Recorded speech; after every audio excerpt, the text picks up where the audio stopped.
Listo. Bueno, ahora continuamos con lo que hablamos de vectores, ¿verdad? Entonces, en la continuación vamos a ver un ejemplo. Por ejemplo, tenemos un automóvil viaja a 20 kilómetros al norte y luego a 35 kilómetros a una dirección de 60 grados al noroeste. Pregunta, encuentre la magnitud, dirección del desplazamiento, ¿verdad?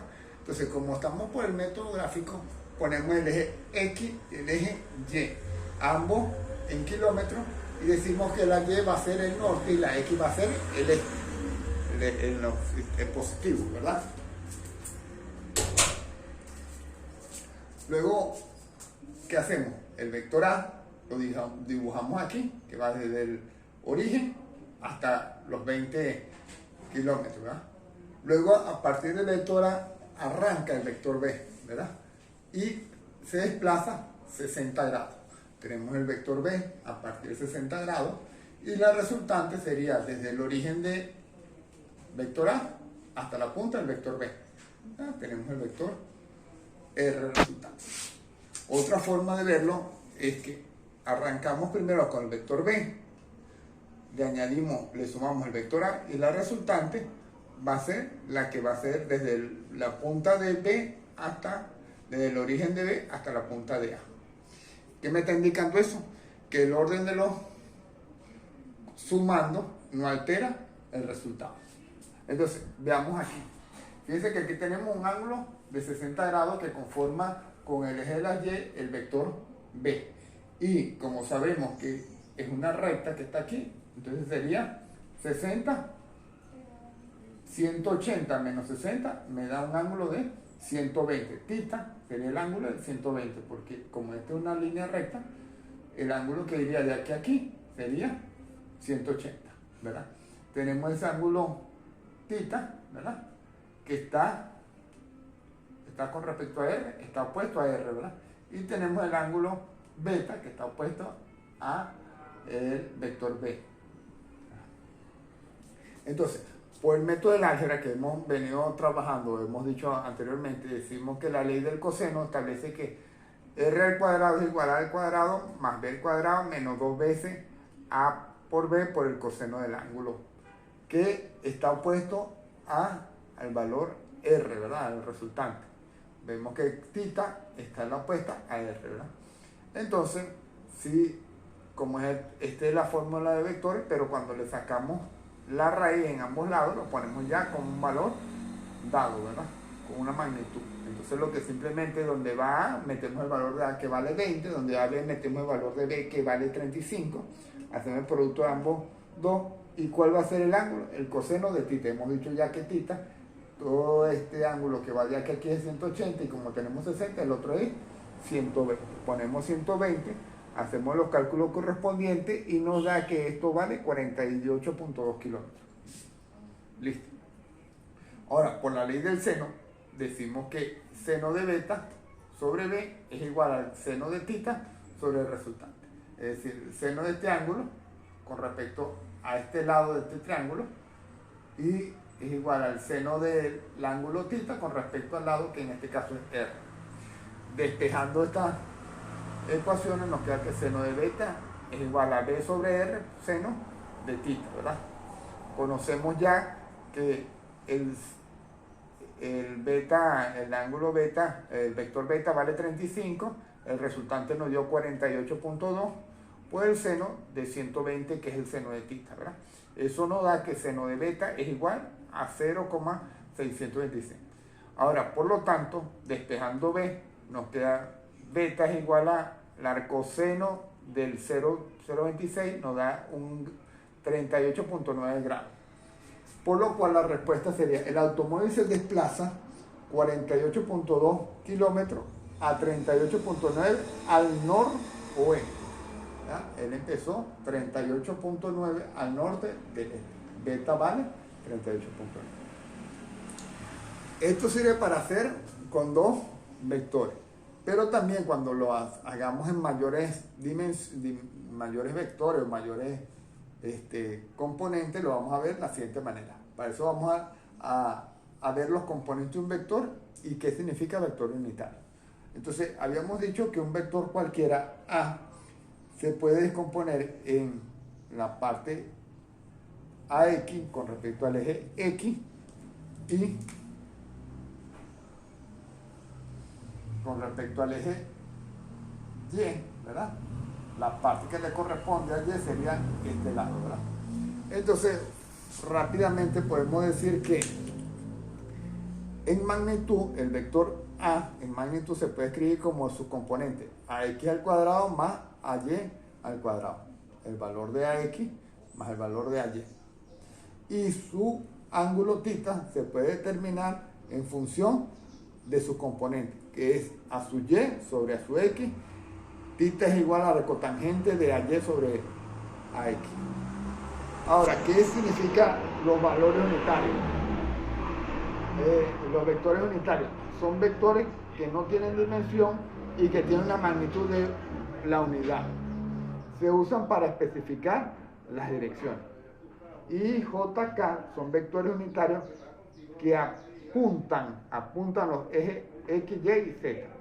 Es como lo vemos en la figura aquí, que vemos el sistema X, Y y Z tridimensional, y estos vectores unitarios I, J y K, ¿verdad? Y se ve como un sombrerito que lleva cada uno de los vectores unitarios. Eso lo vamos a ver más específicamente. Ahora vamos a hacer lo siguiente. Supongamos dos vectores A y B, y que a la vez esos vectores A y B se suman. Supongamos que tenemos el vector, el eje X y el eje Y, nuevamente, ¿verdad? Y tenemos el vector A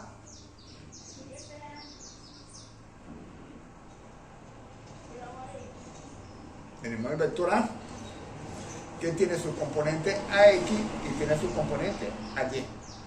Y la suma del vector A que viene posteriormente sería el vector B, ¿verdad? Este viene la punta y aquí viene la cola del vector B y se están sumando. Entonces el vector B tiene su componente que va de aquí a aquí, que es BX, y su componente en Y, que sería el que va de aquí a aquí, que es BY. Y la suma de A más B sería el vector resultante, que tiene su componente en X, que va de aquí hasta aquí, que sería RX, y su componente en Y, que sería RY. Escrito sería R, vector resultante sería al vector A más vector B.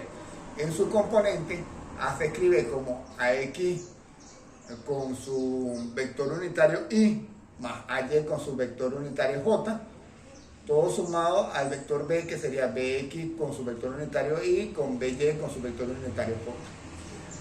Traspasando nos quedaría que R sería AX más BX con su vector unitario Y AY más BY con su vector unitario J.